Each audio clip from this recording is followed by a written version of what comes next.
Got some beautiful people here that did not expect it. We got so many potential comedians tonight to sign up. Come here and just tell us your secrets. We'll laugh at your problems. But this is the first company I had Junoon, the tall, beautiful owner right there, said I'm the host, so I'm the host. My name is Pocasangre. I will be host tonight, and I will also be your cook and your janitor. So please don't clog the toilets. I know the food will run right through you. It's delicious. Just be mindful of me, please. Thank you. It's beautiful. This is, you don't expect coming here. I know we karaoke. That's why we got these wireless mics all fancy. You should see the place I've been. Some shithole guys. We are a little spoiled here. Me looking at myself. Don't like what I see. New Year's resolution is not going good. All right. Back to the beautiful crowd. Hello, sir. I know you were waiting for something. No, but a little bit about myself before we get to beautiful comedian that came and joined us. We're all looking forward, but people are chicken wings. We're going to get in here. Let's see. I'm actually not Indian, so I know that's. I'm actually Mexican. Well, because my wife is, and I am what I eat, guys. Love you, baby. Thank you for showing up. Appreciate it. That's my ride home. Kiss her off. No, but that's Guatemalan, so it means I'm mine. So I'm a different kind of Indian, But I don't know. It sounds like Pocasangre. It sounds like the conquistador. It sounds pretty Spanish. Pocasangre. I don't know. I think my ancestors got pillaged and raped. Didn't we all? Yeah, right. Didn't we all? That's what we got here.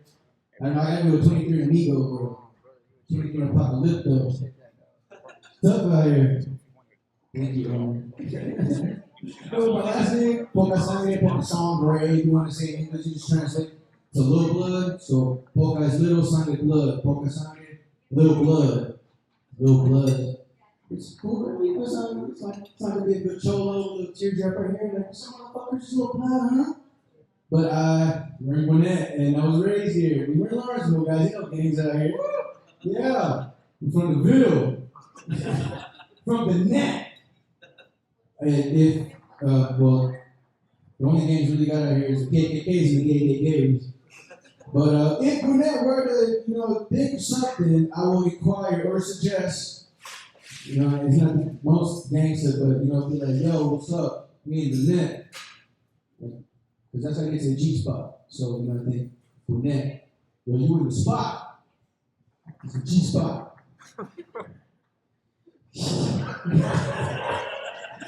Silence is beautiful, guys. Silence is golden. I appreciate it. This is what we're talking about. But I guess we're going to get into our next comedian. Let's go. We'll get into it and see what you got to say. Hey, guys, I'm stuck here till 12. You stuck with me. You got to get this man home. Poor guy got a bedtime problem.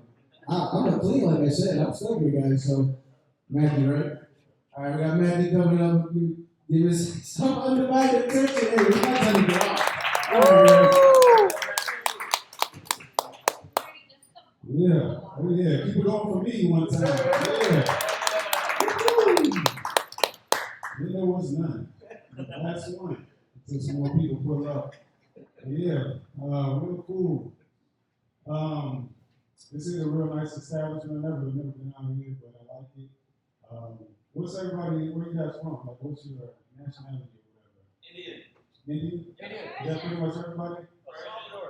Persian? El Salvador? Sir. Okay. Austin, Texas. No. Austin, Texas? You are not from Austin. Where's your family from? See, you gotta say, where's your family from? India. Okay.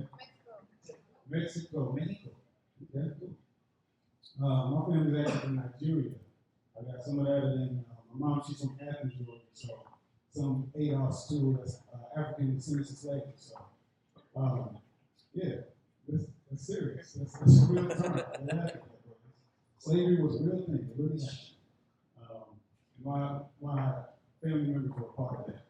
So it's a little weird when I think about the whole reparations thing too. When it comes back, I'm like, I don't know if it's gonna be like a tax credit thing, like I got some people that sent the people on the ship. So we got some people that got off the ship. Like, how much money do I get back?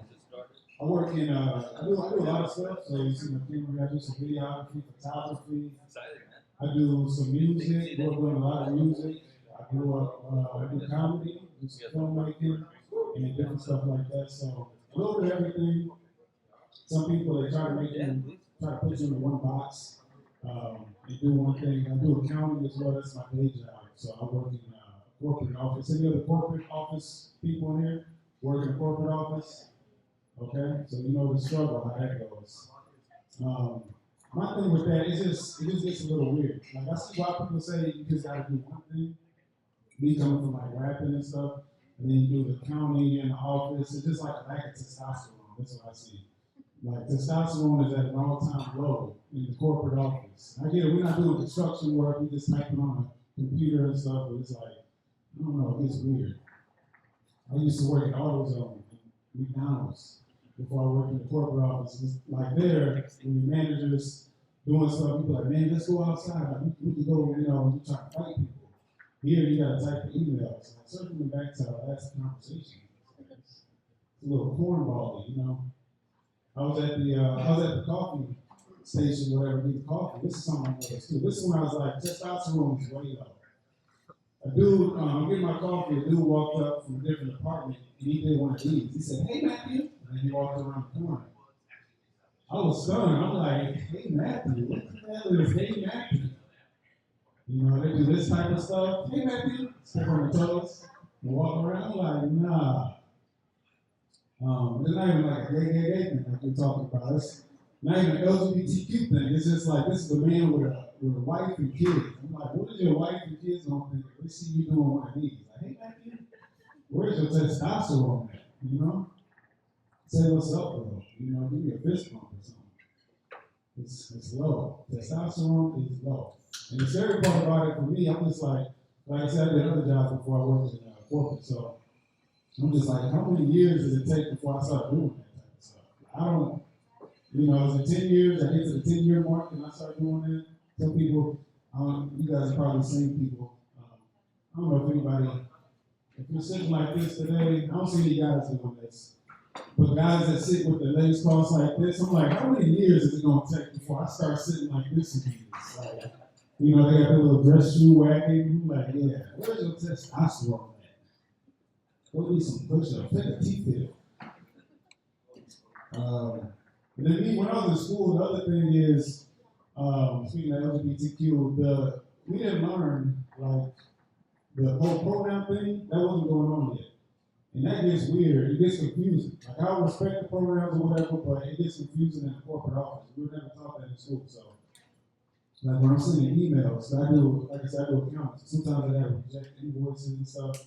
And I'll be like, you know, he didn't apply his approval on this. And they'll be like, he who? And I'm like, Samantha. And they're like, Samantha? I'm like, yeah, you didn't see the signatures? He puts he, him on there. I'm like, yeah, once you talk to, just by the way, once you talk to Samantha, just know that I'm also going to need her to look at it as well, to review it. You're like, her who? And I'm like, oh, well, that's Tim over in HR. Like, yeah, that's not making any sense. Anyway, I tried it out. It was offensive. That's my first. I wasn't scared to do it everywhere else. I finally cleaned it up, and I'm like, I can do it. I'll just make it like where I respect the pronoun. Okay. So anyway, yeah, that's cool. And also we had a thing. I work over at Peachtree Center. There's a couple of active shooter things that happen, so we had to do an active shooter training. Like I said, some of my other life blends over into it, coming from rap and just, you know, growing up. Some people, my friends used to get drugs and stuff.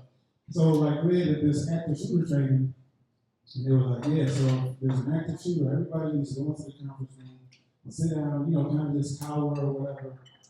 And I was like, nah, I don't see it happening like that for me. I just got too much stuff going on. Like, I do like short films, I do put out a mixtape, put out an album, and I just see myself, you know, the dude come in, like, everybody get down. And I'll be like, hey, excuse me, I don't need that.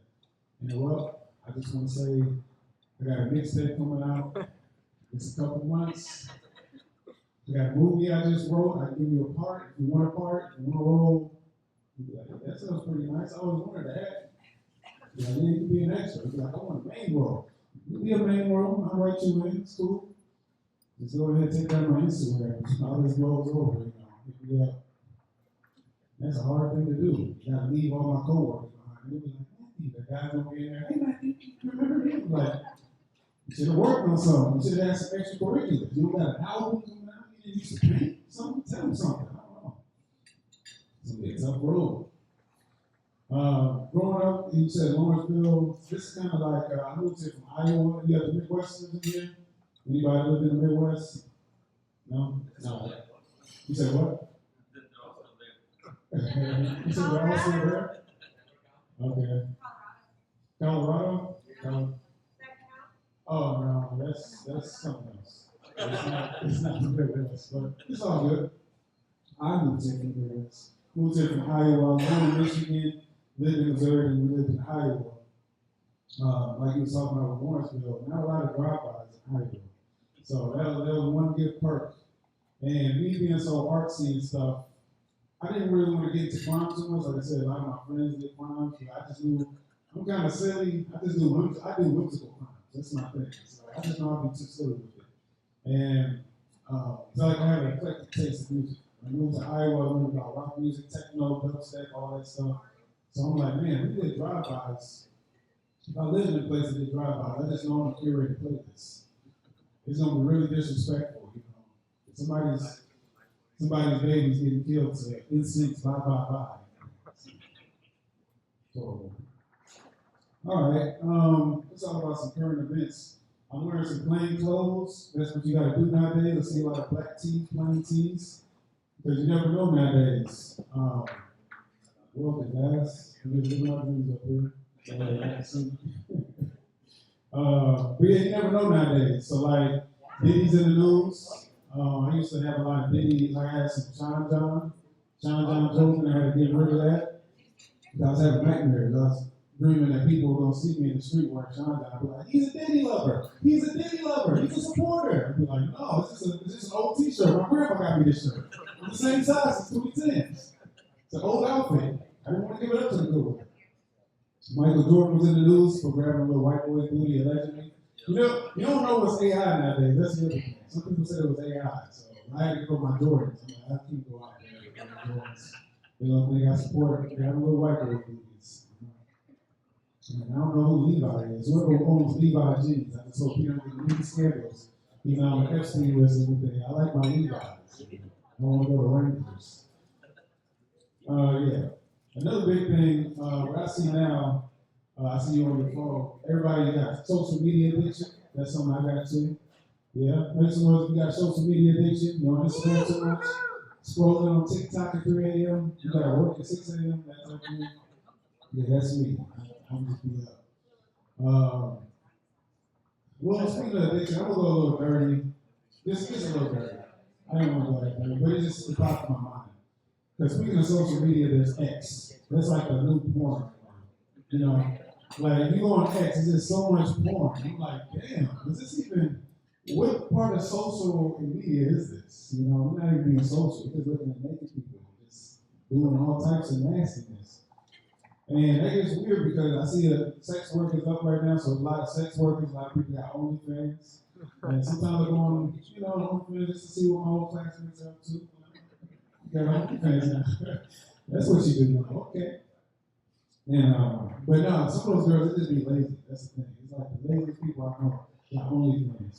And I know they're lazy because they don't make a separate page for the business. They don't make a business page. So like, you'll be on X and you're looking at their page and it's like them doing a bunch of sexy stuff. You get all aroused. You're like, ooh, damn. You keep scrolling and then it's just them and their son. And his 8-year-old birthday party. You're like, oh. I don't want to look at you and your son with my dick hard. But make a separate page. Like, it's her and her grandma at her graduation. Like, you could have done without you, me, mom. No. Come on. And me, like I said, doing videography, photography, I just know, I try to help the community, the artists in the community, tell people like some real things I might know. And I see some of the people don't even invest in like a good camera. I'm like, how am I going to invest $25 a month in you on OnlyFans? You want to invest in yourself.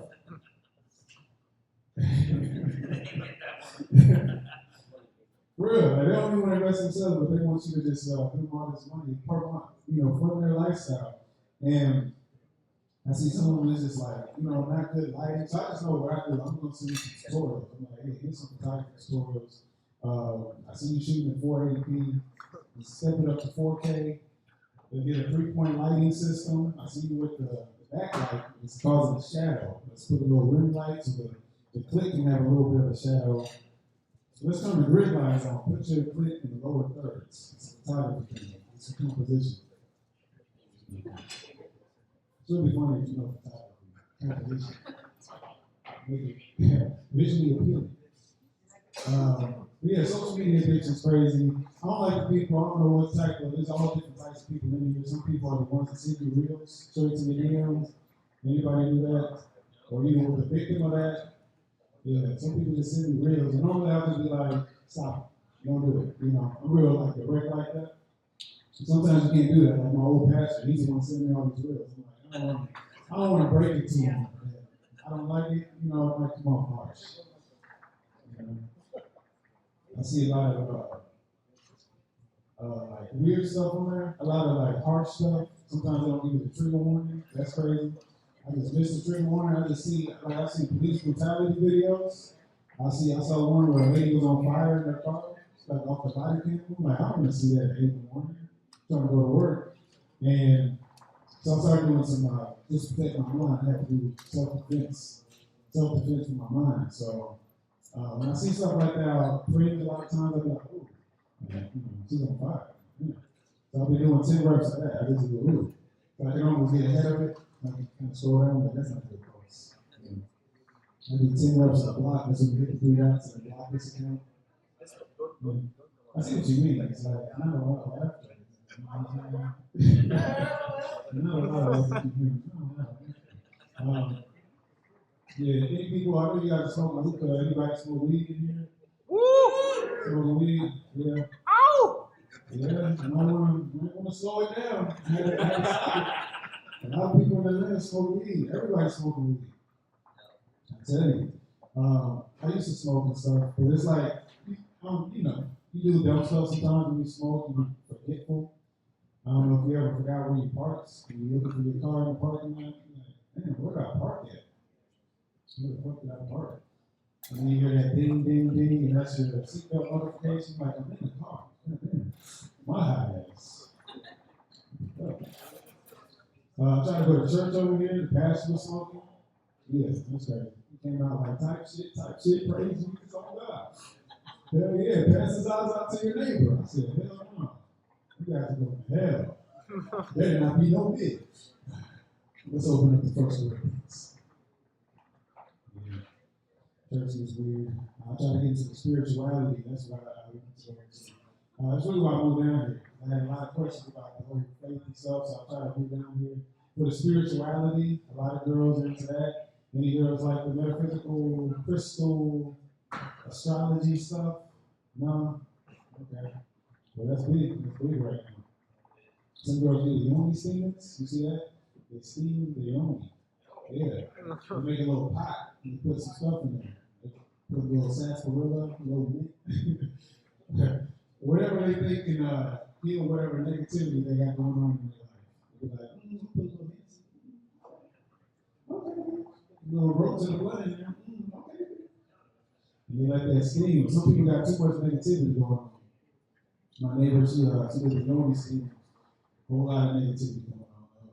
The whole apartment complex smelled like pig feet. I'm like, hell no. Something else is going on with you besides just negative energy. You got a yeast infection. Yeah, it's got some other shit. Hell yeah. More than the yoni steam.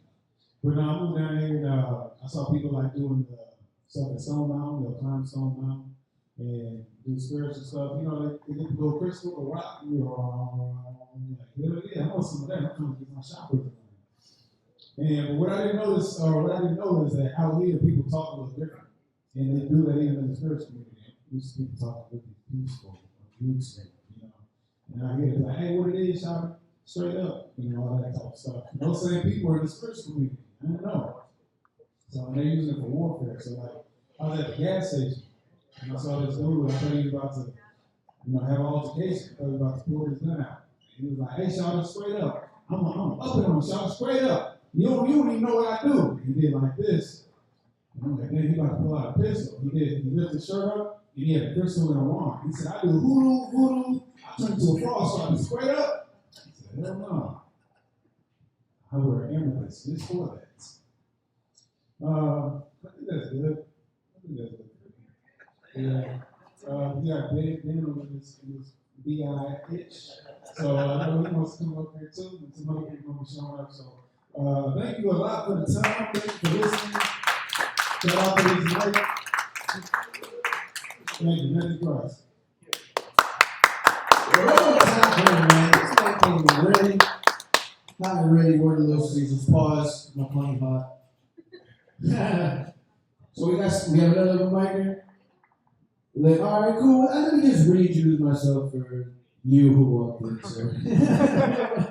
my name is Kevin Pocasangre. That's my real first name. It's not just what I took ice. My last name gets me shot. So my name is like, business in the front, deportation in the back.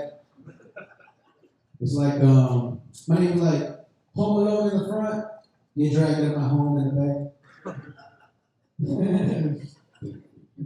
All right, sir. You come up here and give us as much time as you like. One man there, like 15 minutes. Kill me. Dan, sir? Yes. We got Mr. Dan in the building. He'll give us some comedy. Shout out, sticking around. Thank you so much. Let me see y'all speakers in here real quick. That's Daniel. Rhymes with flannel. Thank you, Matthew. That was a great TED Talk. I want to start this with a moment of silence, please. We just lost Chuck Norris. You know, it only took 10 days for 86 to 86 him. It's fine. But people were really wondering what caused his death. You know, he seemed to be quite a healthy individual for being 86. I think, hasn't been proven, but I think it was roundhouse to kick the bucket. But I'm not sure. But I'm checking the parlay boards to see when Bruce Lee challenges him to a rematch. See what's going to happen with that one. I'm not quite sure. But like Chuck Norris, I'm trying to be healthy. I'm not doing as good as him. I decided I retired 2 years ago, and I was going to do a couple of things. One of them was to get into shape. Why I chose this shape, I'm not sure. But I've been working at it. The other day, I went to do some exercise, took my pet for a walk down on the belt line, and it got away. Like, oh my God. So if you happen to come across that 10-foot python, it's not mine. It's like, I don't want to take the blame for that being down there at the belt line eating big dogs and children. But I was with my girlfriend, and she was just a gambler. I mean, just the talking the whole time. We were out there for 2.5 hours. No, she was just, we were just having a conversation. When I got done, my head was killing me. Absolutely killing me. My left ear was just, and just static. And I just couldn't blame her enough for it. But I found out my hearing aid was shorting out. But hearing aids. I had to turn the thing off, and I went to a comedy show the other day without hearing aids. It was the first time I've done that in 5 years. And go ahead, well. Just go ahead. But this, my hearing aids were off, and all I could hear was all the other comedians, and I could tell what time it was to laugh because I was sitting in the back and I'd see people going like this, so I'd laugh along with them. So they went along pretty good, but after I did my set, it went pretty good because I didn't hear any complaints. But the thing about that is the reason why I got hearing aids is I got tinnitus, you know, the ringing in the ears.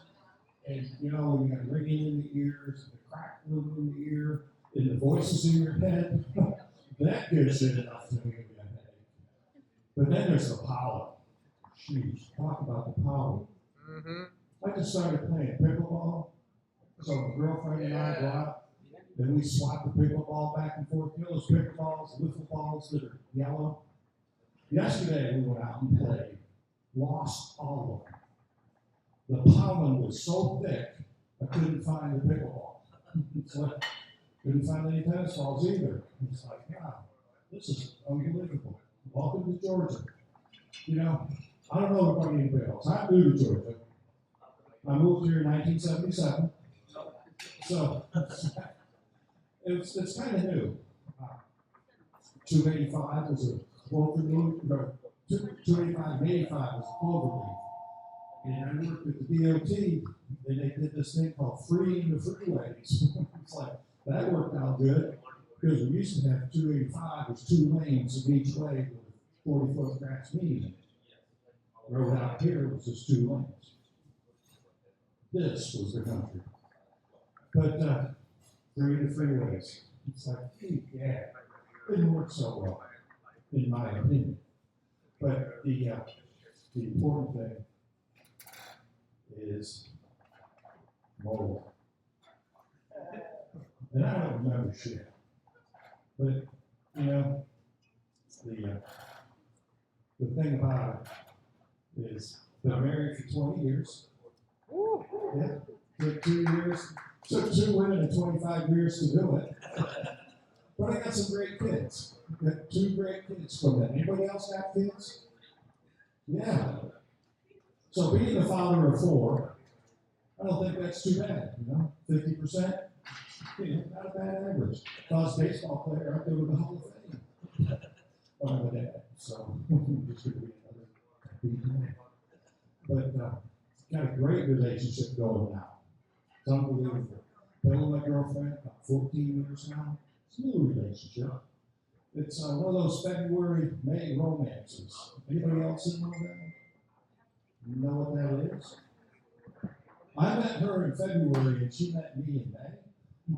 So that means I don't get very good first impression. I hope I'm doing a better job tonight. But the important thing is, 6 years ago, she invited me to move into her house. So I said, yeah. So I called the landlord. And so the landlord, she over the course of years, she has discovered that I'm not a handyman. I don't fix stuff. I don't remember shit, I don't fix shit. So she was having a screen porch put on the back of the house, and we were talking about the ceiling, like how we're going to put the ceiling. And I told her if it was up to me, I'd screw it up. She wasn't nearly as shocked as when she found out I was an electrician either. But the next project around the house was in the bedroom. Nailed it. I nailed it. And she really appreciated that. She thought I did a pretty good job. So she let me stay. So this summer, just a couple weeks ago, it felt like summer, didn't it? It was winter, frozen, and middle of summer. I expect the fall. Welcome to Georgia. But we put a shed in the backyard. And all the little nails from the ceiling, or from the shingles, came through. And she was afraid that if I was out there working, I would fall. I don't know about you, but when I fall down. She was afraid that I was going to fall and hit my head. So I had to put some little sheeting back there on the inside, under the roof. And you know how I did that? I stayed with the belt. And I didn't screw it up. So she was pretty pleased with that. But the other things that we're going to do lately, talk about the pickleball, talk about our party. It's like hearing aids. So I'm old. I keep forgetting that, you know, because I just turned 70, And you know what that means? No more 69 for me. Oh, shit. I don't want you to get all upside down. Somebody's going to take it on the chin. But some people find that really hard to swallow. Your girlfriend last night didn't have it. You know, it wasn't bad. It's one of those things. But we do a whole, that means I was 20 in the 70s, and now I'm 70 in the 20s. And we did a whole lot of different shit back in the 70s. I rolled a lot of joints. Yeah. Still, at 70, rolling joints. My left ankle mostly. But some of the other stuff, it's like, I have to apologize because the 70s brought disco. And I'm not a disco kind of guy. You know, and disco brought the Bee Gees, and they're staying alive. Well, here I am in my 70s, and I'm just trying to stay alive. But some of the other things. You know, back in 1973, Time magazine. You remember what magazines were, don't you? These little glossy page things, propaganda. I mean, news stories on glossy paper that useless if you ran out of toilet paper. It's like there's nothing stick to that shit. But they did a cover story. The new ice age is coming. In 1973, they knew about climate change. They knew it. So here we are, 2026. Ice is here. It's everywhere. It's at the airport now. So, you know, I think they finally got something right. You know, I used to read Time magazine all the time. But it's just senseless of what's going on. You know, I hadn't been in this building since it was a Cajun restaurant. And we had to worry about alligators all the time. Now I'm wondering if there needs to be a cobra that follows through here. I'm not sure. But we'll tell you about my strength. I know I forget stuff all the time. But the important thing is I'm getting ready to do put out a show. I'm on a show in a couple of weeks. And I'm finally going to get to do my contemporaries. I'm pretty excited about it. It's a clean show. It's at the senior center on Friday at noon. So I hope people aren't falling asleep. But I know we're going to eat all the desserts first. You know, like us old people do. We like to eat desserts before we eat dinner. And then take a nap. So it's one of those things. I got this family. I'm a big family. There's 8 kids in the family. I'm one of 8. My girlfriend is one of 8. And we talk about citizenship and but like most old people, we talk about what's going to happen when we pass on, what's going to happen to our remains, as you said. I said, you. So, as they say, what they are. But, you know, a lot of people want to be cremated. It's a pretty cool thing to do, you know, because who wants to use up all the turf for cemeteries? You know, so you got these, everybody wants to be cremated. Funeral homes try to sell you a little tree when it's happening for your deceased. And so my family has decided we're going to buy a piece of ground. And everybody's going to get to pick what kind of sapling they're going to have. So it's going to be an orchard with a whole bunch of different trees. Everybody gets the design. There's going to be fruits and nuts because my family's loaded with fruits and nuts. But personally, I always thought I wanted to be an oak tree, a big mighty oak. But turns out I'm going to be a fruit tree. I'm going to be a pear tree because my older brother told me it's about time I grow a pear. So might just as well do it when I die. But the cemetery, that really isn't, you know, it started out in California and it's working this way, it's now legal in Georgia, that there's human composting. And so when your loved one, preferably after they're deceased, you can take them to the composter. And 2 months later, you go to the composter and you pick up your truckload of soil. Your loved one's lips in there somewhere. It's going to be pretty cool because my kids, my grandkids, when they grow some prized flowers, they can say that came from Dad's garden. But who's really going to win? Snoop Dogg and Willie Nelson's family, because they are going to have some prime crop out of that garden. But me, really, I'm not. I don't want to make compost. You know, there's a place up in Tennessee, University of Tennessee at Knoxville, and they've got this cool little place called the Body Farm. They take grass out there and throw it in the woods. Sometimes bury it with some shingles. Hopefully they don't get some shingles. But you know, all the shingles, all that stuff. And they get to examine because it's for law enforcement. Figure out what kind of bug to calm down, how long they've been there, what the weather conditions were, and all that stuff. So that's where I'm going. You know, I spent 50 years before I retired being a land surveyor. I was Austin Woods the whole time. So my ass out in the woods, whatever it is. Yeah.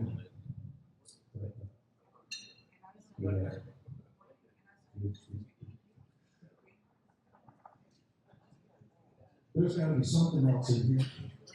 I went and got a haircut the other day. I went to a Korean barber shop. And not the first time there, I've done it before. They generally do a pretty good job. But this lady today, or yesterday, she said, I came in and she said, "Oh, you want a haircut?" And I said, "Yes, I like a haircut." And she said, "Do you like scissors or do you like tippers?" And I said, "Scissors, please." And she said, "Clippers?" And I said, "No, scissors. You've read clippers?" And I said, "No, so go ahead, use the clippers. Obviously, you want to use clippers." So she gave me a whole bunch of new cowlicks all over my head. And at the end, she had to show me how to comb my hair by the cowlicks that she put in my hair. It's like, what the heck? So, next time I do it, yes, I am afraid of clippers. I'm not going to do it. But did I mention I was old? So, I'm old, and my kids, because I've just been doing this stand-up for almost 4 years now. Started at 67 years old, and my kids, you know, 2 of them, I'm proud of them. They go, "Dad, keep this shit up, we're going to put you in a home." You know, you ever been to assisted living lately? You know what you got there? Bunch of old women don't know the girl back. You got boob jobs, facelifts, dementia. What could go wrong? I don't see a downside of it. So, you know, going to the home.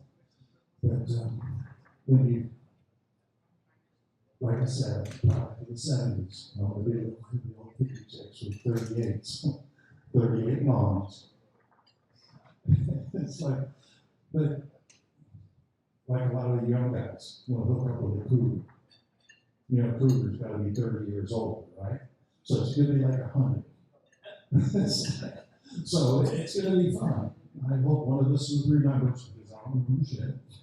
And she doesn't have long. So, but you know, that's it. But if you happen to come by the rec center, check the rec center because I'm going to be back there with the lady with Parkinson's. But with that, I'm old. It's past my bedtime, and he's not going to give you the light good thing because it's always a struggle not to walk towards the light. So I'm Daniel. Thanks for being here.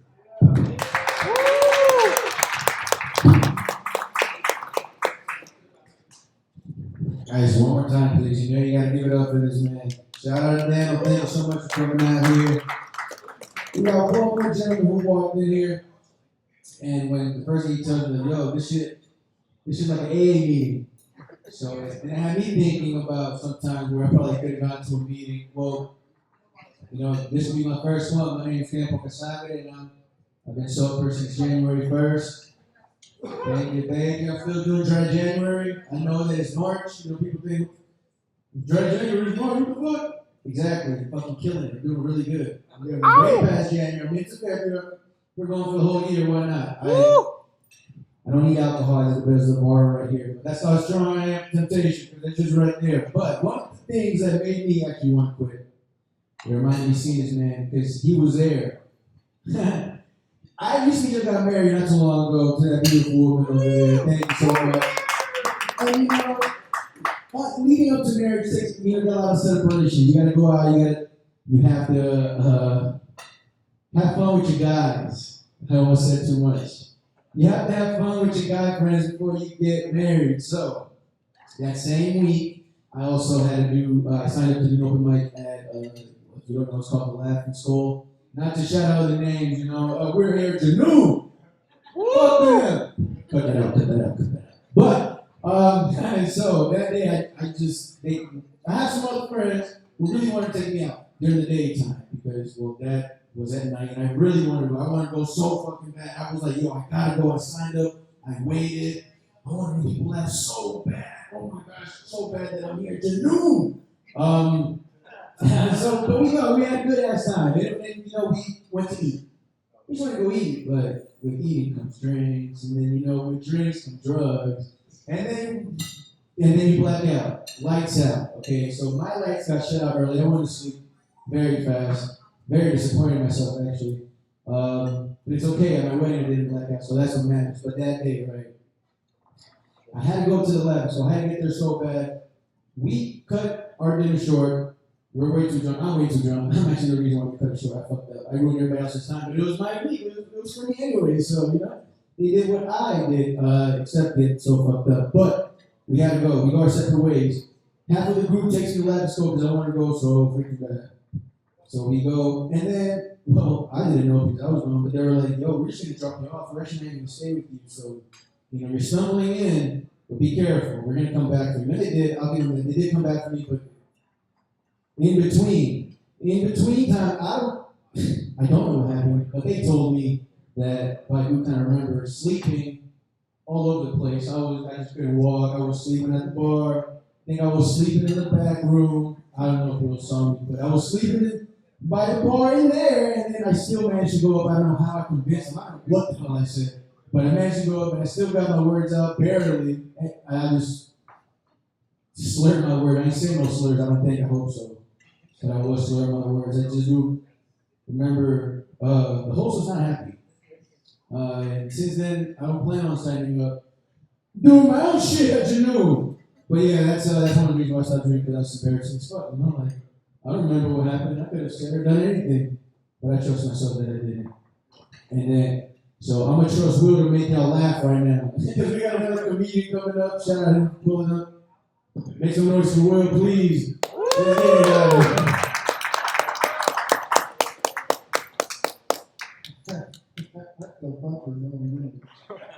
Oh shit. Listen, let me tell you something. I just came from another actual comedy club reception. This must be the place, whatever the fuck that means. This is the A place. Yo, I got here, he called me and he's like, yo, pull up. There's gonna be bitches. He's not even people, nigga. They pull up and get this oil. I said, oh, wow. Okay. And now I'm here, and yeah, it's definitely something. You said it's not an AA meeting. This is like a retirement plan meeting. This is crazy shit. I was at a show with Jeff Foxworthy about 20 minutes ago, and now I'm here. This must be the place. This is the place that got the grass wall. The three places that had the grass wall. The Hennessy cost $50 for a shot. They got the Princess of the Diaries VIP section on the bathroom. Hey, you suck bitch in that section, man. You should see it, boy. You said, I don't know what, let me check that shit out. What do you bitch that you're talking about, bro? I'm checking this shit out. Yeah, I can tell you, right? Shout out to the bartender for working in this busy room tonight. Yeah, that's fun. That's the world's noise that's been this place all fucking night. Yeah. I got over here, I'm like, oh shit, must be over here. Because outside is dead quiet. Nigga, I was outside, I'm like, oh, it's over here. I call a rep. I'm like, yo, what shit going on? Go inside. It hit the inside voice. Nigga, what? I can hear the bathroom flush. They have a bathroom here? I can hear a bathroom flush from outside. Nigga, that's how quiet it is. When I get up and down one time, he did his thing. Woo! He did. Y'all know that nigga? He kind of sounded like that also. He sounded like Adam West a whole bunch. I'm like, man, it's Adam West. That remind me of like leftover table cocaine. You know what I mean? Like I did it to the line already, and then you just walk away, that's the scraps. Yeah. 67. How old are you? 68, 69 now? 71. God damn, you still doing this? I respect it. I'm 28 and I don't record every single day. So that's what's up. Appreciate that. Well, I'm still trying to practice. Y'all, is this like an ATL crowd? Y'all from Atlanta people? Yeah. Yeah? All right, let's do this. If you from ATL, give me like a, what do y'all say? Fucking, yeah, I guess. Give me a yeah from ATL. Yeah. That was the most unenthusiastic shit I've ever heard in my life. I thought those bitches that have more enthusiasm than that one. I felt like 71-year-old bitches that sound. They give me like, oh yeah, y'all give me that. It's louder outside. I want you to know that. And it's not even in traffic. You know what I'm saying? That's okay. I'm not school. I'm not from here. I'm from New York. When I first got here, I didn't really understand what this place was about because I thought I was that nigga. Because I thought I was being on a compliment. People came up to me, calling me a stud and all this shit. Right? Why is that for I found out so fast that niggas calling me a bad bitch. I'm like, I don't know that. It's not really, man. There was one time I was leaving the show. And I walked away from my car. And there's an old home figure on the side of the sidewalk. He called me over. Yo, be cool. I'm like, I don't got dollars for you, old. You know what I'm saying? I don't got dollars. No, man, I don't want to go. I'm trying to see what you're doing there. What? I'm like, nah, I don't, suck dick ever. You know what I'm saying? You respectfully, you know, you can do that still on your dress, but I don't do it. And then they's like, all right, I'm walking away. And in the background here is, you got a fat ass, though. What? Have you ever been catcalled by a whole homeless dude in South Hollywood? That's Atlanta. You must be really to the border, right? Y'all have New Year's resolutions? I know it's fucking homeless, but it's not too bad. Y'all have any New Year's resolutions? Y'all just, okay, you have New Year's resolutions? Yeah, the gym? Alright, that's up. A lot of these just want to be the same thing they were last year, that's cool. But, no, I had it last year, I had one. It's giving me a bad bitch. Not enough bad bitches in here that will. We all want a bad bitch. Yeah, not enough bad bitches in this man in years from I got me one. She's nice and she's about to be out of here. That's okay. You know what I mean? She go to the airport. They have to airport. Oh man. But it worked out. And it's been a year now. And you know, here's the thing that black people like to do. Are you black people with the face? No? Nah, I'm just a regular guy. You like a law? Yeah. Yeah, there's no one else around. It's me. That's like saying you talk to me and I'm telling you. You know what I'm saying? Yeah, baby, yeah. Because I'm a black dude. I don't know if y'all can see that in my face. And you know, when we get a bad bitch, when we got a first one, we like to lock it down. You know, turn it into a big one. You know, more bro. We like that. So I was just going crazy. You know, yeah. And that was my plan. That was plan A. And she had a plan B. Mm. A bunch of plan B. Now she popped plan B's like Tic Tacs. Yeah, I heard that. You heard that before? I heard that before. Hell no, you look like we just had husband. I was like, goddamn, still gonna hit though. I'm God. You know, they call him next day. I think I'm late. You know what? You know what it is, dude. You look like you don't pull out nothing though. No discipline, no discipline. That's why they want some guys inside that. You know, you know, like they need to do the students and shit. Oh, yeah. So, that was my plan. And you know what? I did it. She works at a sex store. Have y'all heard of Tokyo Valentino? Y'all heard of Tokyo Valentino? You look at me like I'm talking to somebody else. You got to put y'all back heard of Tokyo Valentino? Yeah, but she works there. I don't think she works on it because I pull up on her. In that school, we got a lot of crazy people that come there. One time, this is a true story, with a blind bitch. Was the mic working this? The mic was working so was it me? Okay. So there was a blind bitch that came in there one time. And the niggas at the counter had the nerve to say, let me know if you need help finding anything. She's walking in like this in the last bell. Of course she's help finding some shit. She wanted to suck and answer that. She wanted one of those things to come out though. You know what I'm talking about? What's good, nigga? Yeah, y'all in the middle of a comedy show now. I know this. Yeah. You know who these? What is this? Same section? Yeah. You got two times smiling like forehead. What am I talking about? Oh, blind bitches. Okay. Yeah, man. So she walked around the store, lost and confused, obviously.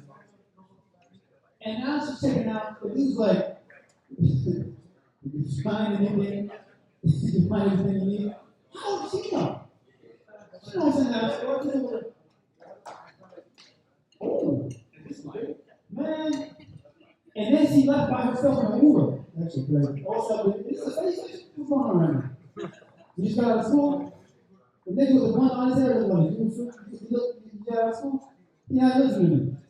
The boy talking about, you got out of school? You don't give a fuck. He's just here to provide. So this is not the show that I thought I was going to be. Today, this is the show that you get. You know what I mean? You don't got cat room so many times. You don't got HBO. You got willpower, you know, where somebody's inside. It's prescription. You're lying out there. Listen. Prescription. Like, you don't ever recognize it. Imagine what, like, all you do is work on that everywhere you go. Is it prescription? Like, you can have totally. You know, you got buy one, get one, half off with the sunglasses. Wow. Are y'all enjoying yourselves? I'm fucking jumping on the you know, the back end of the haircut study session. Y'all teach these columns in school, college? No? Wait. You got that mic? Are you young? No. That's why I put another one. You Haitian? Ah, that's why you put it. I can see it. They pop on there. I know what you mean. Yeah. That's it. That's all I got. I can't keep going. That's all I got. That's all I Haitian I got. I don't do the whole thing. I'm Jamaican Haitian. That's why I put it. I can't do the whole business. You don't speak patois. I got Patois. Yeah, all you need to know is Pocasangre. I didn't know patois. I don't understand. I did not see you, man. Pocasangre! Yeah, man! Shut your ass up. Mr. King, damn it. You do not know what's up. You know what I mean? It's like you come to a spot like this and ask them to have oil. Same thing. That was how all of them do. You understand that? That was the irony. You get it? Yeah, you got a piece of baby finger right there. You know what I'm saying? You got no fear. I couldn't be nice. Not with this one, though.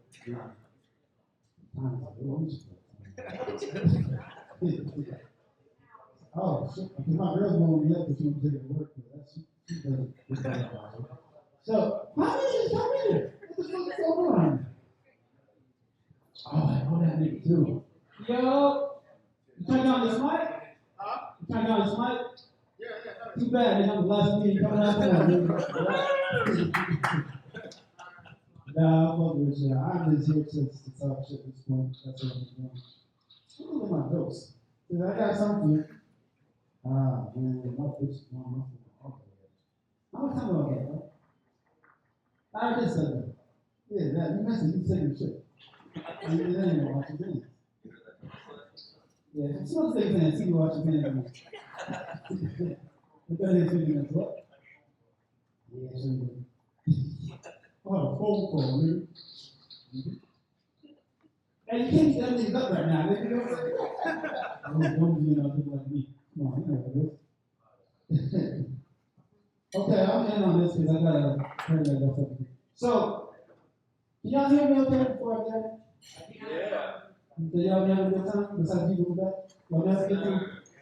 That's what's up, that's what's up. I gotta say that because when I was a little kid, my mom was supposed to put me in speech therapy. And she put me in fucking tap dancing and stuff. That don't make no sense.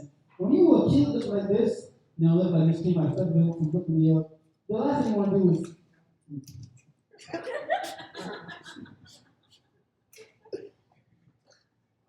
yeah. Thank you. No problem. You want to do this? Turn around with some time? You gonna do it? Okay. And man, here you go. I like the way you dance. I think you got beats on. You're not sorry, man. You hit it.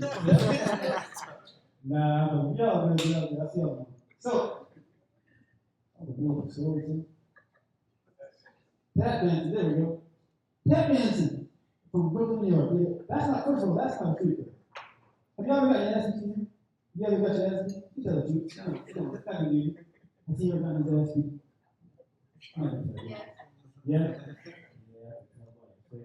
Yeah. I know, man. Listen, I was tap dancing in Brooklyn. I know what it is. And then time goes by, and niggas are going to karate. So I think I get some redemption, like karate's but didn't get anything. And she puts me in gymnastics and stuff. I know y'all probably lost about the stroke gymnastics. A lot of fuck is going on there. Yeah, that's also not a free throw. You know what I mean? Oh, I forgot what I wrote this now. Hey, listen, man. You got it. I just told you this was bad bitches here. Don't leave me. I see things every day. What's this behind you? Does he look like a bad bitch? At best, he's a two. On a drunk. He's a drunk two. It's okay. Y'all are good crowd. Y'all are a crowd. Appreciate you. Y'all still came out. Y'all still supported Black comedy, so we appreciate it. Even if it's just you guys and let y'all go back and work here, it's okay. You know what I'm saying? Even if you gotta be here, even if you're a wait, even if you're a bartender, you gotta be here. We still appreciate you coming out. Thanks for coming to work today. You didn't come to work today, there'd be less niggas here right now. You know what I mean? We like that. Okay. Okay. I'm gonna end this show. It's getting out. You see what I'm doing with my phone right now? You see what we call my professional. But it's okay. Y'all don't tell me about it. It's not going on. You just want to Maybe. all right, this is one. Trying to sell it. I can't even say who's it. You're gonna have to stay in this. Okay. Well, somebody told me this from a man the other day, didn't like that. And I don't have an ending to this shit right now. I'm gonna keep talking until I feel like walking away from this room. Can I read the next thing? Who's next? How do you pronounce your name again, bro? How do you pronounce your name again? JJ. Okay, that means I forgot his name. Yeah, everybody forget his name. What's his name? Oh, Jim. Oh, your last name. Oh, Robert. How's the hookah? That's what I'm looking for video. Not bad. Yeah. This time close, very hot. Yeah. How's the hummus on this? How's the hummus? No hummus. There's no hummus? Indian, not Mediterranean. Well, no progress. I thought I was going to say. I didn't lose my virginity to her stuff, though. That was pretty cool. She was a lesbian. She wasn't stuff. She was like, I'm not gay. But it's funny. I was catfishing this picture. That's okay. So if you look like this, you can get any girl you want as long as she's into girls. You know what I mean? Fine. You should have had on man stuff. Please say that. I mean, this is not the set I thought I was going to do, but it's okay. We had fun. Thank you for coming out. You know, for your host one time. You know, for not to go to film and stuff.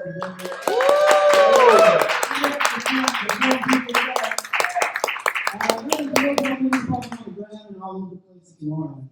If you get like this, you're not going to the hell's out of here. Yeah. Is there music? What do you got music? We're working on it. Next week. We're working on the technicals. Okay, they're going to get music one day.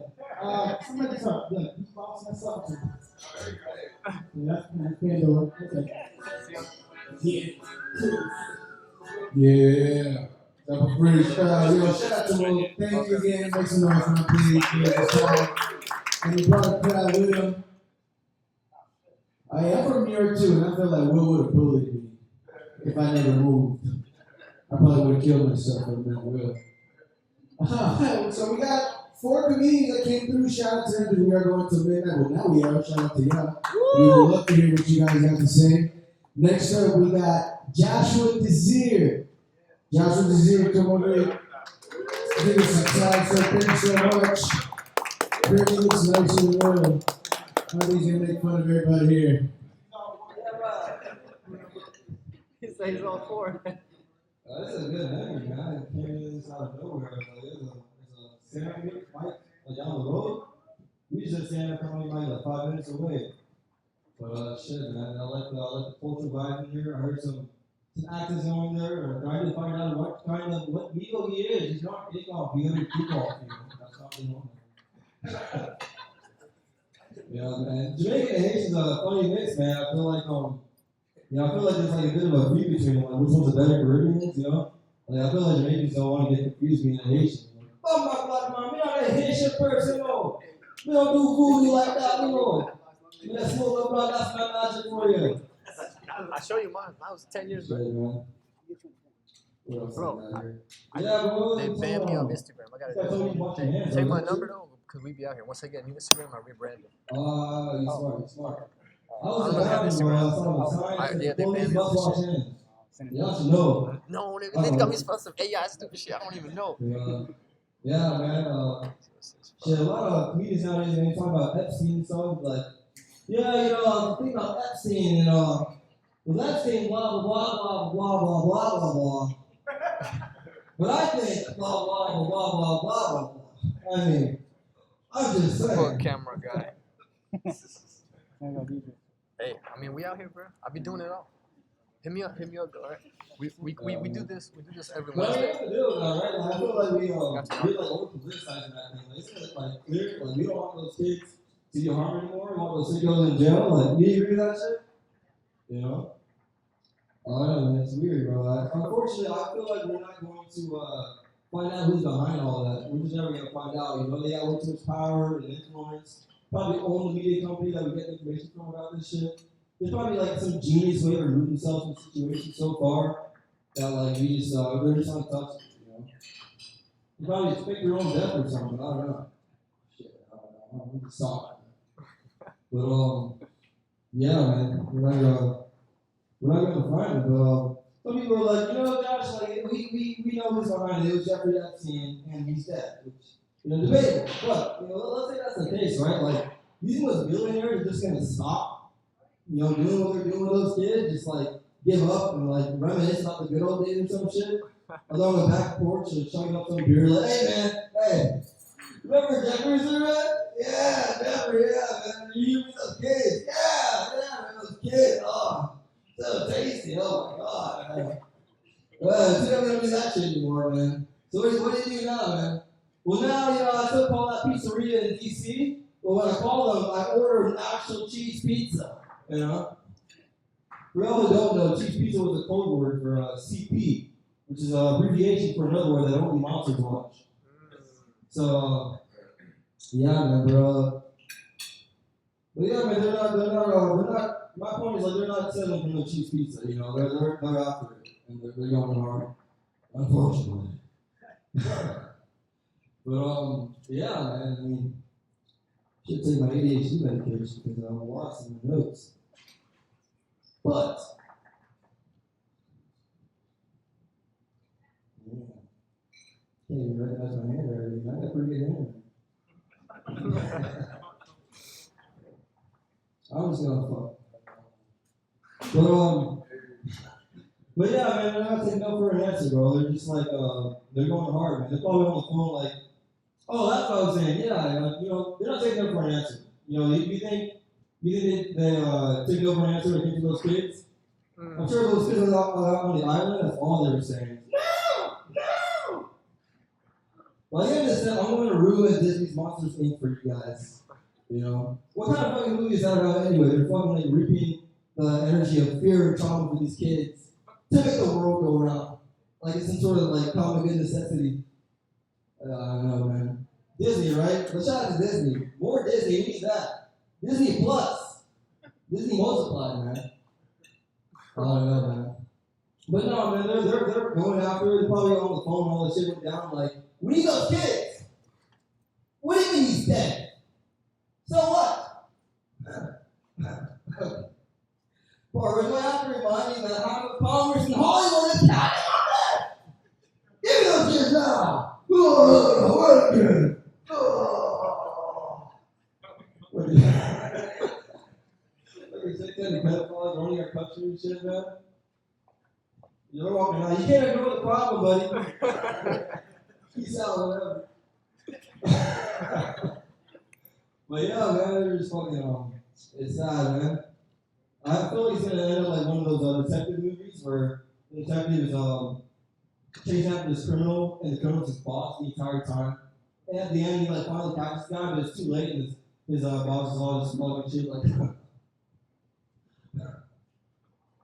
You know, I bet until you stay out of this shit, Denzel Washington. Just keep on fucking frying. What are y'all looking at? I own you guys. And I'm walking too. Oh man. I'm not going too much shit, what else I got? Oh yeah, you know, y'all ever like be snacking on some good food and shit, and it's hot. So you got like ginger roll in your mouth and you're having a seizure and shit. I was eating some serious pizza rolls last night. I had to do that. I was just watching this movie. When I had to blow it on the fridge because it was way too hot, I was like,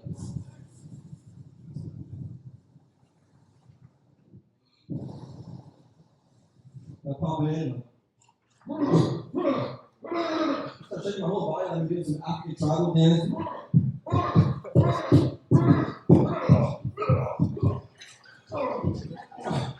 Oh man, that shit sounds good. I go for the next one, I'm like.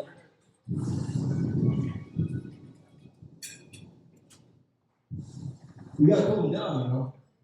Gotta cool them down. I got a first few burn my lip. Man. True story. True story. I didn't shake like that, but true story. I burned my lip. Yeah, man. I was keeping up with the news and I saw, you know, we're in the war with Iran and shit. And I was like, who can I really trust with some good business advice? I like to invest and stuff. I was like, who knows about like, how this is going to affect our economy? So I know a friend who knows a friend who knows a friend who knows Arnold Schwarzenegger. So, yeah, I asked Arnold for some help. I was like, bro, what should I do? And he was like, quick, invest in the choppers. Don't get in the chopper, invest in the chopper. Yeah, man. Fun fact, I used to vape. I got rid of my cemetery, bro. And yeah, man, so quick story, man. I went on this nature walk to go find myself and meditate. And I sat on the sewer that would shoot like 5 feet out of the ground. True story. I sat on it, just looked like a great place to meditate, you know, get my posture down and everything. And I was like, you know what? Yeah, that was good. A good 35-minute meditation session. I got up. Bro, as soon as I got up, the only thing that came out of my pocket, I have only in my pocket. The only thing that came out was a vape, went straight down the sewer. I looked at it as a drop. Took like 10 seconds. I was like, God damn. Somebody trying to tell me something. But so next week, I'm gonna grab my next vape. But yeah, truly, that by the beginning of this year, I stopped vaping, so I haven't vaped since then. Woo! Yeah, I'm pretty proud of it. I like to make fun of my coworkers and shit because they're still on their vape journey. And they'll just be like working and vaping, but they can't vape at work, so they're not trying to hide it, looking around like.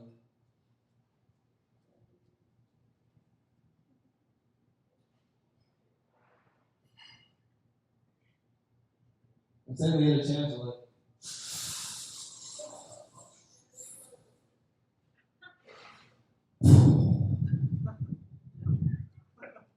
And there are other coworkers like fly around like fucking vampires. No one else can like detect a vapor better than someone else who vapes. Right over the fucking shoulder, like, hey man, is that Barry fucking Fab?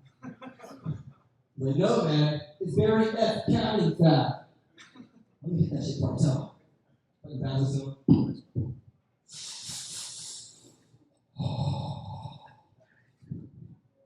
Pass that shit back, man.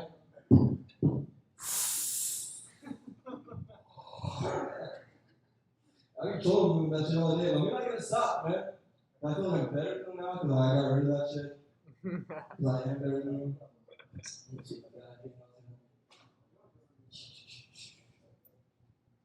Well, I'm playing a crap at the hood or something.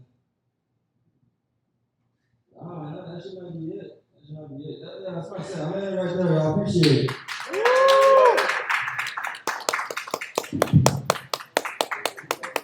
Thank you so much, man. Keep it going for me, man. Hell yeah. Yes, sir. I don't vape. I do hookah and Junoon lounge. Okay. I really never vape. Have I go do every other drug. So this is beautiful. We got another Hispanic name in here. We got Alex Flores gonna come up and give us some time. Alex Flores, thank you, man. All right, how we doing, guys? What you think, bro? All right, I'll make this quick. You have fun? This is a fucking cool spot, by the way, man. You know what? Something I realized is that, Hispanics, we really like these like really loud dance halls and everything. Everyone's moving, and they're always like, you can't have a conversation. But I noticed that like hookah lounges are the places that like Indian people and black people can all just like coexist and just like chill. That's so fucking cool. Like I feel like I'm doing stand up in the fucking Silk Road here, dude. This is some shit out of Marco Polo, dude. I'm like in the Sultan's palace. You're gonna behead me for bombing. This is gonna be what the fuck happens, man. I feel like what's crazy to me, dude, is that like I feel like I'm doing stand up in front of the freak off that's supposed to be happening in there. Like that's really what the fuck should be happening while I'm out here like talking about like the horrible lack of pussy in my life. You know? I'm a shorter guy, and that does kind of make dating a little bit harder for me. And I feel like some people don't really appreciate that, man. Like, there's a difference between like dating when you're short versus being somebody who just likes taller women, dude. There are two different fucking things. I had one friend that was talking to me, and he was like telling me, he's like, dude, I don't know what the fuck you're so stressed about, man. I love taller women. They're gorgeous. They're really fun. They're actually my favorite to get with, dude. And I'm like, dude, they're my favorite too. They're all fucking taller than me. You understand? Like, this is you're like your fetish, your kink is just my baseline. Like that is my reality, dude. Now you know, some guys they won't date a woman that is taller than them. You know, and I guess that makes sense in a lot of ways. But I will say this: I'm not like that. I'm fucking doubling down, dude. All right, because I'm not a fucking coward. Okay, I want a woman that is grotesquely larger than me, dude. I want my woman to be intimidating, man. When I walk in through that door, I will be turning heads, and people are just gonna be like, and it's gonna be real quiet, like right now. And somebody's gonna go, and I'll be like, babe, kick his ass. She'll fucking pull off her rings and shit, just fucking go for it, dude. And I'll be like, this place sucks, honey. Let's go. And I just like, pick me up, dude. That's what I want, man. That's what I want.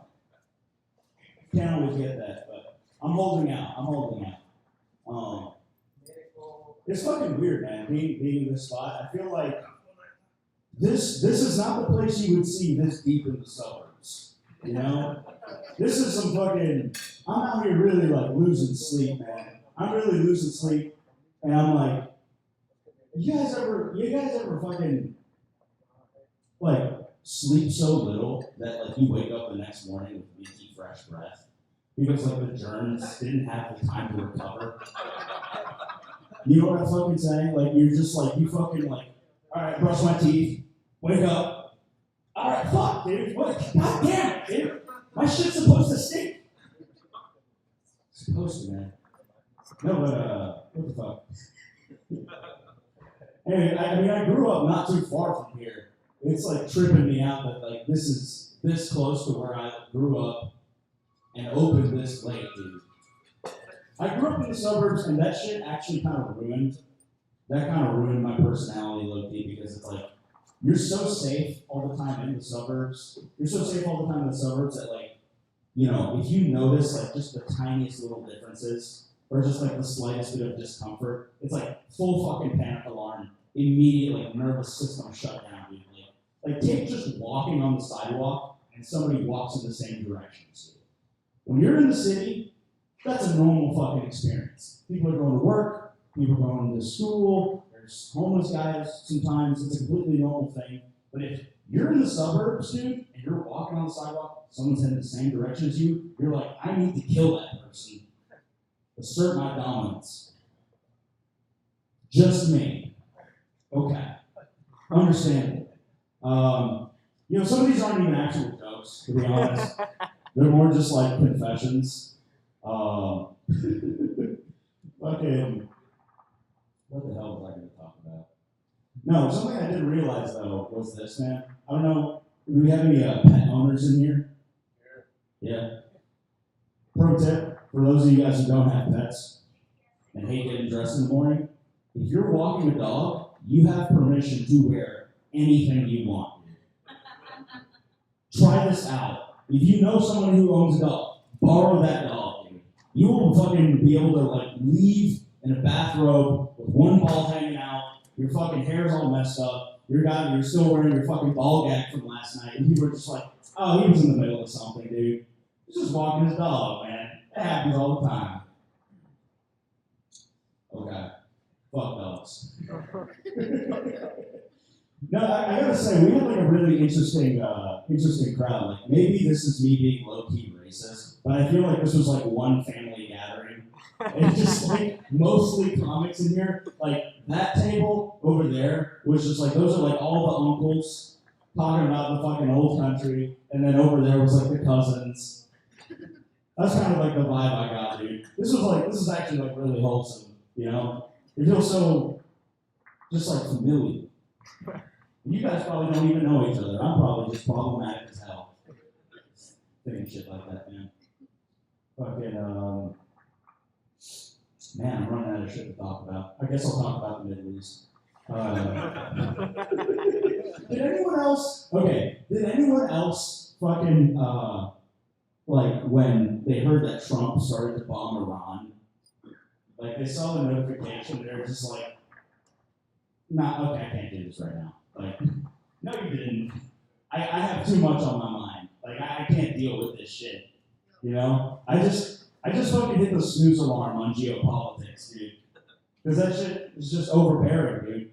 I can barely pay for eggs, dude. I can't worry about the draft right now. Alright. Got that off my chest. Oh, man. Well, let's see. Talk about Big Short. Talk about fucking Iran. Talk about dogs and being naked. And, yeah, I had more shit ready, but I forgot it. So I'm Alex Flores. I appreciate you guys. Thank you so much.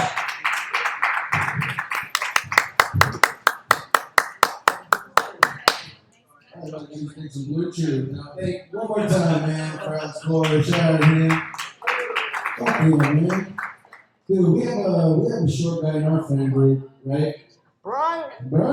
Hey man, I wish he doubled down, man. You know, but when you were saying that, I just imagine like a big girl walking in, and she turns around, and that's where you're at. Chilling there comfortably. So next up, man, this is crazy. We have another Hispanic three.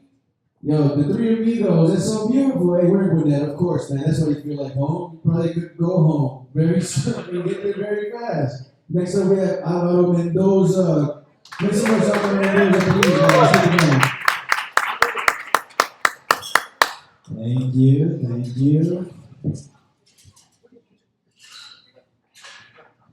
How you guys doing? You guys doing good? Yeah! Alright, I guess I'll just...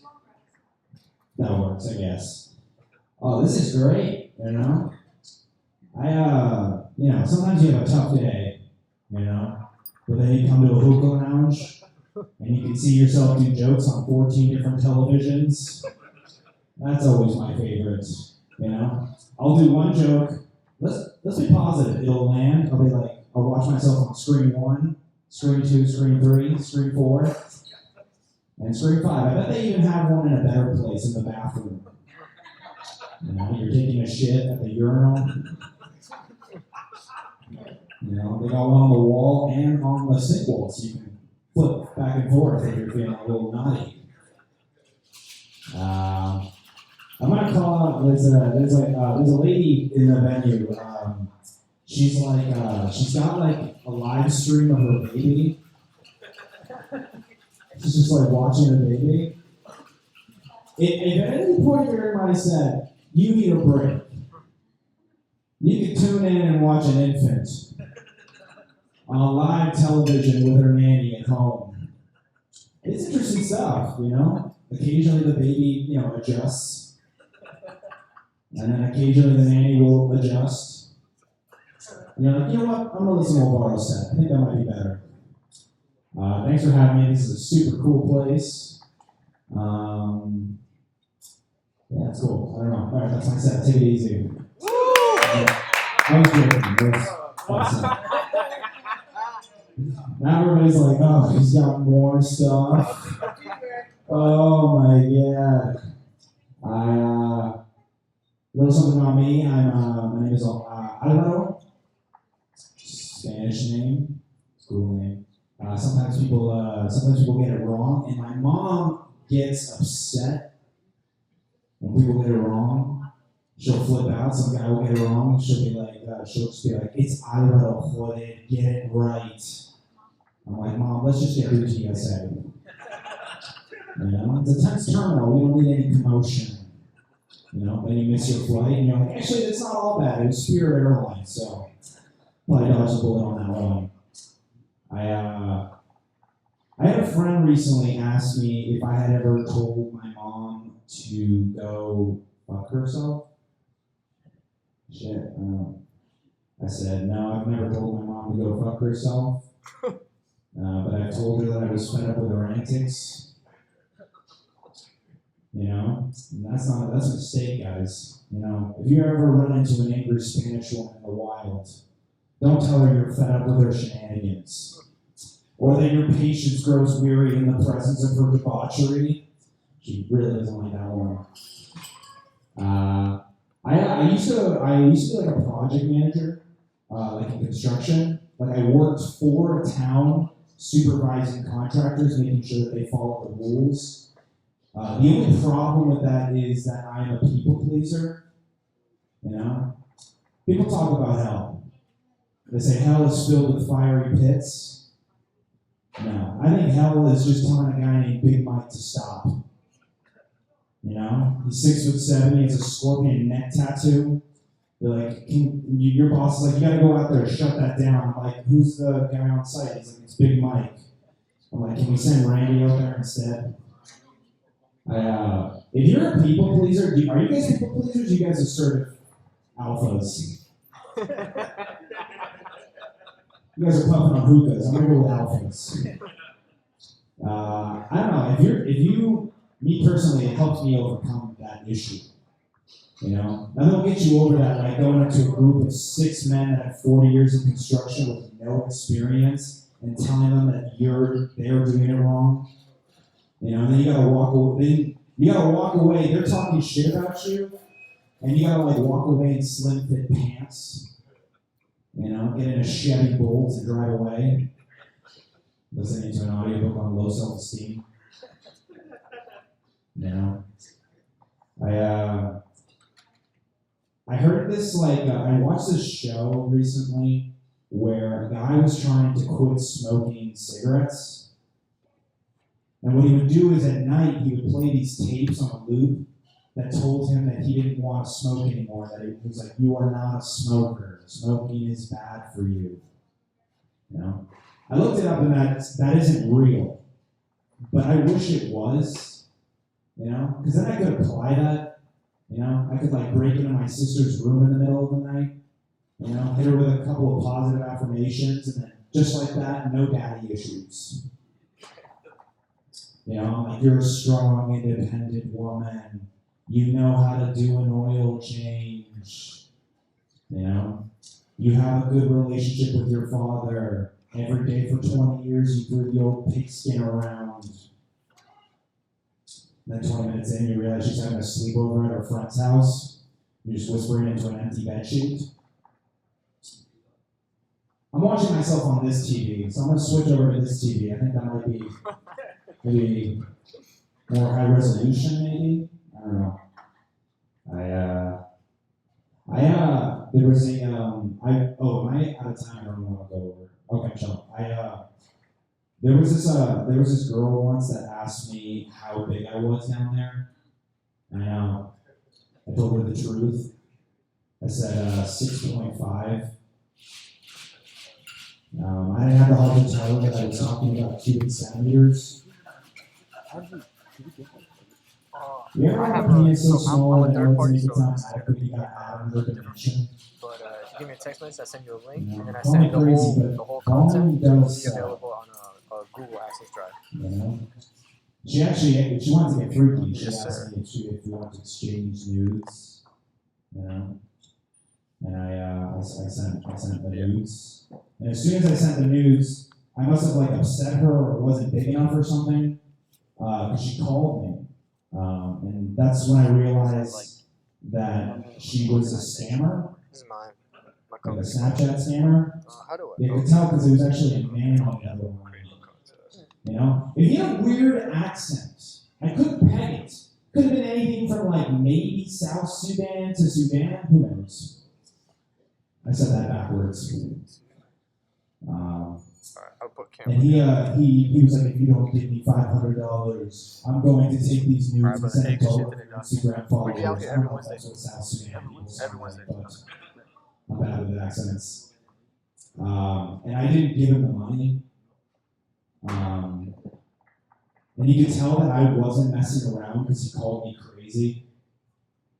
That's kind of how you know you like are in control of the situation. It's when like a scammer starts to call you crazy. Like, this guy has nothing anymore. You know? He's like, what are you? He started to like reason with me. He's like, what are you doing? Just give me the money. You don't have to do this. Just be reasonable, please. I'm like, go ahead, send it to all of my Instagram followers. I deserve these consequences. I'm willing to face this head on. You know? And here's the thing about bluffing, guys. He wasn't. He sent it immediately. You know? So I had to like post a story on my Instagram to like warn people. I was like, hey guys, watch out. In about 5 minutes, it's going to be a massive schlong headed your way. Just thought I'd let you know. You know? And that backfired. You know? It actually boosted the viewership. You know? Because people can look at DMs from random accounts unless your friend is posting it on a story like, guys, don't look at whatever you're getting in your DMs. You know? Then they're going to take a gander. And I learned my lesson. The scammer wants to get you to send nudes, don't send them. Hold on to them. And then you'll get a friend. You know, because they keep checking in on you. You know? You'll get a text late at night when you're lonely. Some guy's like, are you alone? I'm like, yeah, I'm alone. He's like, what have you been thinking about? What are you wearing?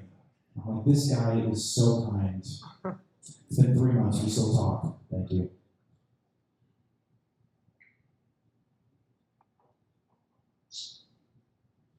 Spanish people have a lot of pride. If your country was once on top and now they're not, the people in that country keep the pride. You know? I was talking to my mom, and she was trying to convince me that Spain was the best country in the world. I know. And her argument to disprove me was that Spain had invented the mop. You know? I was like, that's it? She's like, no, the broom too. I'm like, see, now you got me. That was an amazing invention. You know? They talk like they peaked in high school. All right, that's all I had. All right, you guys have been fantastic. Give it up for your hosts. Go check out those rooms if you want to sing them. Keep clapping, now it goes, man. Right? Shout out to Filmmaker, man. I actually just recently seen scammers get scammed. So you know when it's in the face kind of. Oh, that gentleman waved. I thought you were going to be like, me? No, oh my gosh, no. No, actually, you know, how you know what I did? Why did you? The gift cards. It feels wrong. You know, these are friends. I haven't tried to do any jokes around them. But, you know, as of now, one more comic. I know the name from soccer. Last name of Coach. His name is JJ. Come on up, JJ. Thank you very much. Oh man, this is nice for real. Last comment said this is nice. When he said this should look like a freak off, that's exactly what I was thinking about. You can't have curtains this nice and not have people fucking behind you. You can't. No, you can't. You cannot have curtains that look like that. You know what I'm saying? You gotta have something popping off behind those curtains over here. This is the only place where I feel like if I blacked out, I feel like I wake up and bed filled with roses and shit. I wouldn't mind at all. Give up for your bartender. Bring me each other shots. Thank you for the drinks. Very lovely. It's very lovely. Yeah. Okay, can I sleep here? Please, I need a place to stay. This is not. No, I'm not. This is a very nice place. It is. So what? So is this like an Indian hookah lounge or like Middle Eastern? It's an Indian hookah lounge. Indian hookah lounge. Okay. This is because I came in here. I was like, oh, they probably got some lemon pepper. And I was like, no, never mind. We do. You got lemon pepper wings? I do. Oh man, you gonna have a lot of niggas coming here. I'm gonna buy all my friends. Every Wednesday. We got lemon pepper wings in here. Oh my god, there's. Not going to black lounges anymore. No more black hookah lounges. I'm coming over here. Give me some hummus and some lemon pepper wings. No, this is great. I stopped watching slave movies. You guys watch slave movies? You ever watch a slave movie? Roots. Roots? That's old school, man. That's very old school. Did you watch the whole thing, or did you fall asleep midway? Because that's a long ass movie. That's not even a movie, that's a mini series. That's how long it is. It is. Alright, if you guys have white friends, please tell your white friends to watch more slave movies. Tell them. They need to. They need to remind themselves of the trauma that black and brown people went through, you know, seriously. I stopped watching slave movies. Because every time I watch slave movies, I got mad at white people. It's not good for your health. It's not good for your mental health. I remember one time, the last time I watched a slave movie, I told myself I wouldn't touch anything white. So I stayed away from rice, sugar, and flour for a whole week. Yeah, I thought I was doing something for the culture. It turns out I was just on a low-carb diet. That's all it was. Really, this is weird. Man. You know what's interesting to me? That they had a white filmmaker make slave movies. Yeah, Steven Spielberg made a movie. He made us Homicide. Yeah, that's weird, right? It was actually good. It was actually well done. Right? That pissed me off. I was like, damn, this shit was good. It's a white boy that made it. But it's fine. Because Steven Spielberg is Jewish. So I was like, all right, that's fine. But you know who I wouldn't want to see make a slave movie? James Cameron. Yeah, because I wouldn't want to see a slave movie in 3D. That's not. I wouldn't want to see that in 3D. That's way too much trauma in my face. That's not. You made one. You made James K. Avatar? That's not the same shit. That's not a fucking slave movie. That was like a remake of Pocahontas, wasn't it? Yeah, these white people think they're so fun. They're brilliant though, like the way they switch things up. You never know where it came from. You're like, yeah, that's from Pocahontas. That's exactly what he did, just for blue people. That's what he did, for real. I asked this one white lady what her favorite slave movie was. She said it was Django. I was like, that's not a slave movie, that's a fairy tale. It's a bedtime story for young black children. That's what that is. It's crazy. It's really weird. This is a very nice lounge for real. I can't imagine anybody getting into a fight in this lounge. Have you ever had a situation like that here? Sometimes. Bro, Indian people get drunk. Damn, bro. Like, I just couldn't imagine anybody getting into a fight here. Like, I wouldn't imagine that. Like, I really wouldn't. Nods at each other. Damn, that's crazy. That's crazy. Like, I've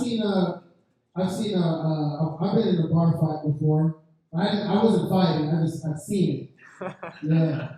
I seen a dude get hit over the head with a bottle of beer. I felt bad for him because it was my beer. So $8 went right across his forehead. And I was like, God damn, this is crazy. I tried to wake him up. I was like, hey man, you gonna pay for my fucking beer? Just insane. It's weird. I don't know. I feel like there's a certain place you can get your ass kicked at and it's okay. If you get your ass kicked at a bar, it's fine because that's what happens, you know? It's common, right? People are drunk. It's alright. If you told me you got your ass kicked at a bar, I'd be like, damn, what happened? You know, I'll feel bad for you. But if you told me you got your ass kicked at a combo bar, I'd be like, why were you being an asshole? Right? You mean tell me you got your ass kicked by someone wearing sandals? Like, you got beat up by an empath? That's not cool. That's shit. Read the room, man. It's a combo bar. This is not the place. No, I wouldn't fight anybody. Even if I was fucked up, I'd be like, man, we gotta go outside. Man. This is way too much. I don't want to fuck up their furniture. I'm Haitian American. South Pacific. Yeah, South Pacific. I really don't know that. I'd be like South Pacific, they'd be like, Sounds like something Some Hussein? Shit, I wish. No, South Pacific, and we say Makbule, which means I'm on fire. Yeah, because that's what happens when you're in Haiti. You get people light you on fire. So we do it. Yeah. It's bad, man. I'm sorry. There's no political structure in Haiti right now. It sucks.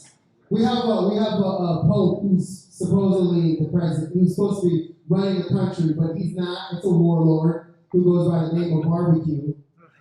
Yeah, that's crazy. Which makes me think: is there another warlord somewhere else in another third world country that goes by the name of Lemon Pepper? Because Barbecue, that would be nice, you know.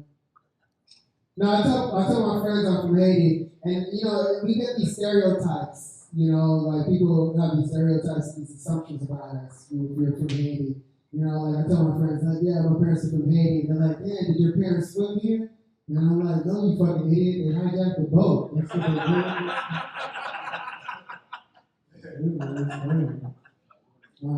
And another stereotype is like all Haitians do voodoo, which is it's not true. Haitians don't do. I mean, all Haitians, some Haitians do voodoo. I don't do voodoo. They're like, oh yeah, they were like, you know some voodoo? And I was like, no, I'm not turning people into frogs. I'm not. And then that's when I blow powder in their face. Gotcha.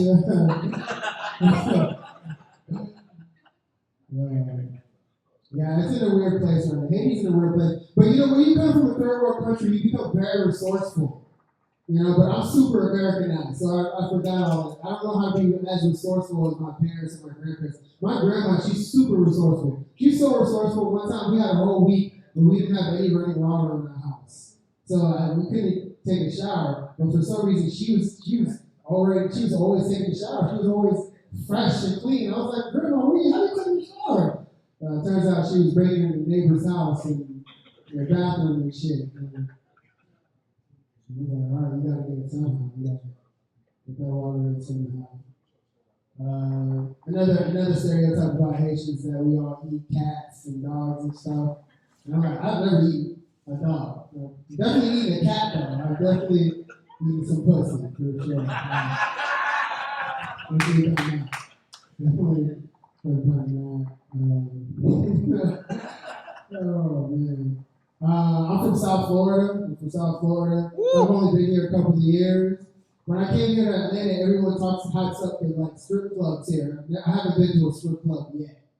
You know, and they're like, when you go to Atlanta and you haven't visited a strip club, that's like going to a retirement home and not trying out the jello. You know, you gotta do it. I've been to strip clubs though back home, and they're crazy. You know, strip clubs are a lot more like advanced. I feel like, like, but there's certain strip clubs I go to. Like, if I go to a white strip club, I don't really go for the strippers. I go for the furniture. Yeah, I had one white stripper come up to me. She was like, "You want to dance? You want to go to get a private room?" I was like, "What? Toronto?" When I go to black strip clubs, I go for the strippers for sure because like black strippers are like acrobats. Like I seen one stripper spin around the pole so fast she blew the money right out of my pocket. She was gone before I even sat down. It was crazy. It's crazy. Yeah. This should be a strip club too. This could be a pole right here. I went to a really ghetto high school growing up. Really ghetto high school. My school was so ghetto we had a pit bull wrestling team. That's crazy. Yeah, the coach is Michael Vick. Yeah, we were undefeated. My school was in a really bad neighborhood. The neighborhood was so bad. I remember growing up as a kid, walking to school, and this dude went up to me and he tried to sell me some crack. Yeah, he went up to me. I had my backpack on and everything. He was like, "Hey, man, you want some crack?" I was like, let me get some breakfast first. And then, what I'm saying is, you gotta get your nutrients in before you get to smoke the crack. You know what I'm saying? I had a backpack. I was like, how do you have a weird sense of what your clientele should look like? I'm trying to get my education. I'm not trying to smoke crack. So I smoked it. It was peer pressure. Come on, I was young. All right, so what happens? So I got the light, right? But just give it up for your host, man. Man, this is a nice room, bro. If I knew about this earlier, this is a really nice room for real. Your name is Kevin, right? Where are you from? Here, Salvadorian. No, I'm saying like, you're Salvadorian? Oh, shit, I thought you was like Indian or some shit. No. This one, that's all right. You blend in very well, just to let you know. With that and everything. I'll give it out to the ladies in here right now that are still in here, listening to our bullshit, and they really want to just go to sleep. But yeah, that's our time, man. I'm just gonna go.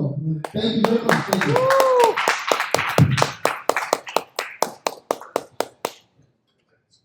All right, yeah, you already know. One more time, JJ. Say one more time, please. Woo! Yeah, we said till 12. We got 30 minutes. Who wants to talk for 30 minutes? Hey, what up? You want some time?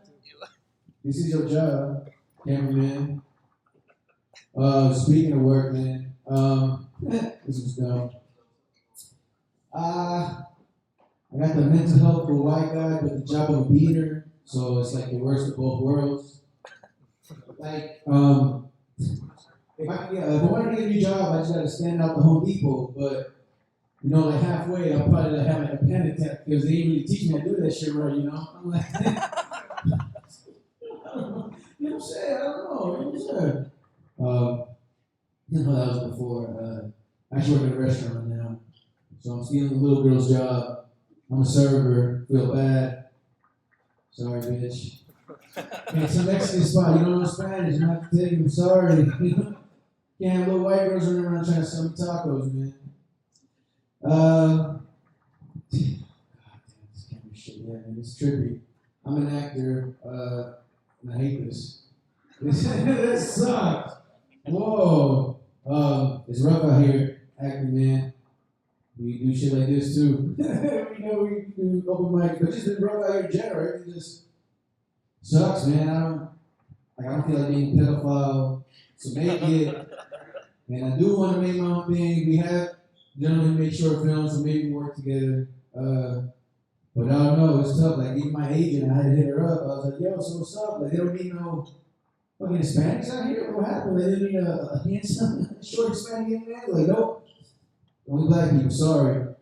Straight up, she's honest. She's very above me. More honest than a lot of people in my life, and I need that. And I was okay. It's cool. It's fine. It's Atlanta. I get it.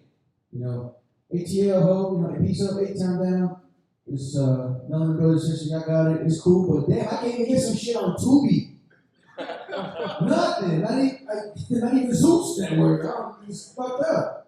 You got me questioning my life, man. Like, to be or not to be, you know? Not to be. Not to be. I gotta hit the fields, man. I know it. Gotta get some oil in my hand, man.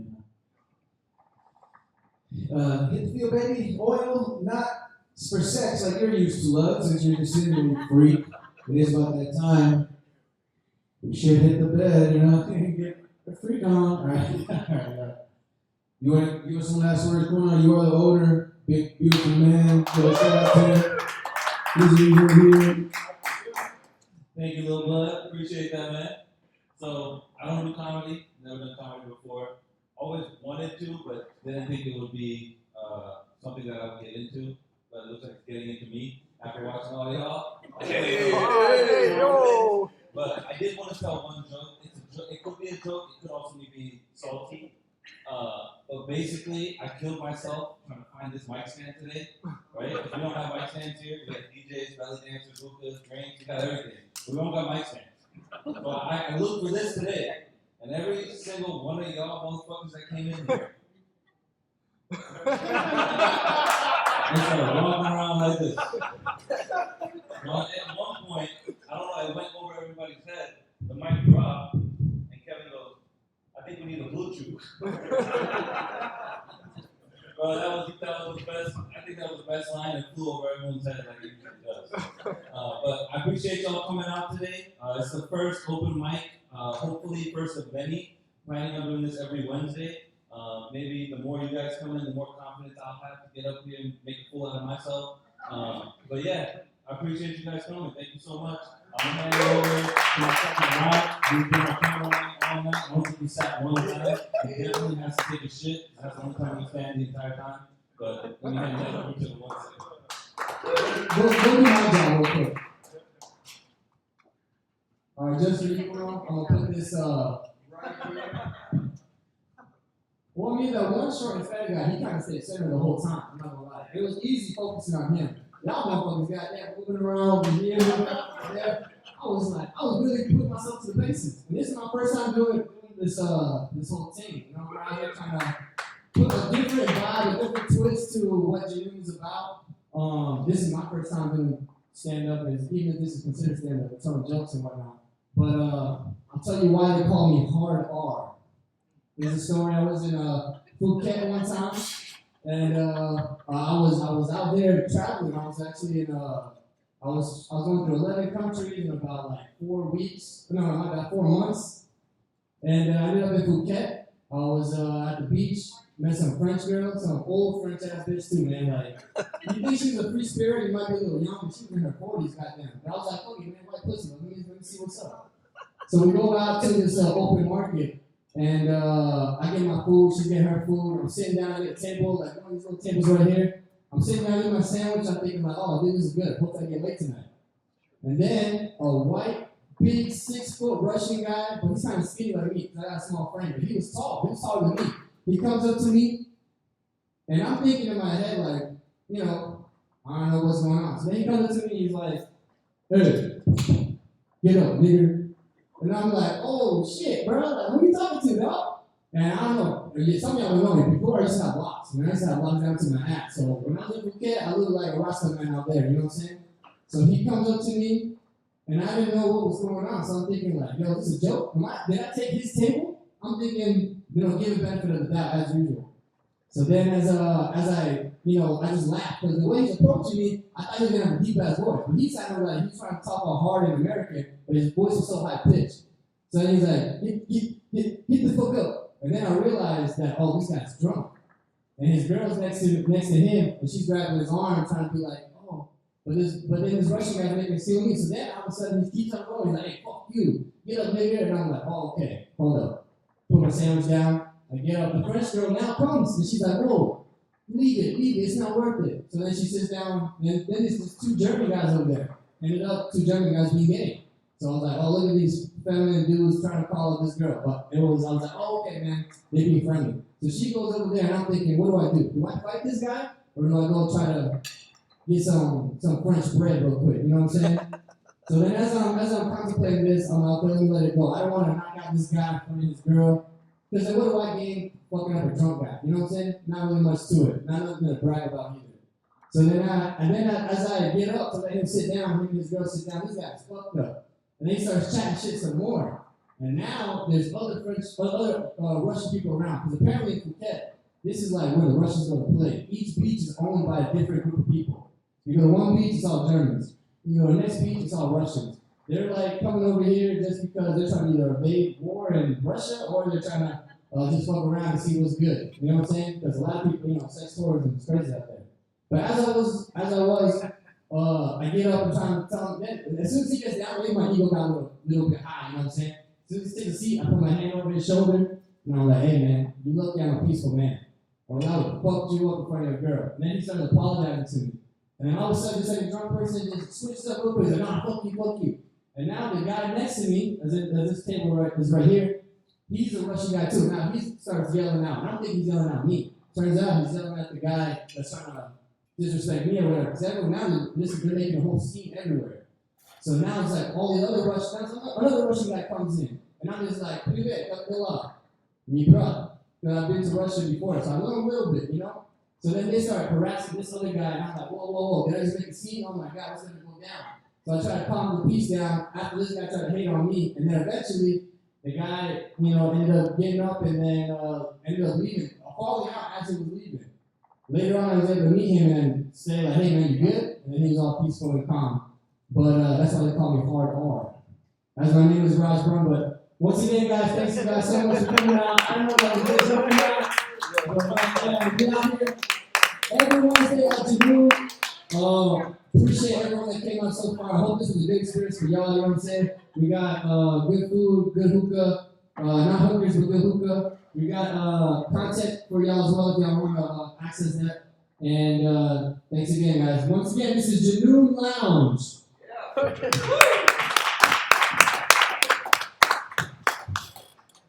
Yeah, you want to close out? I got that one, man. I don't think I can say the hard R.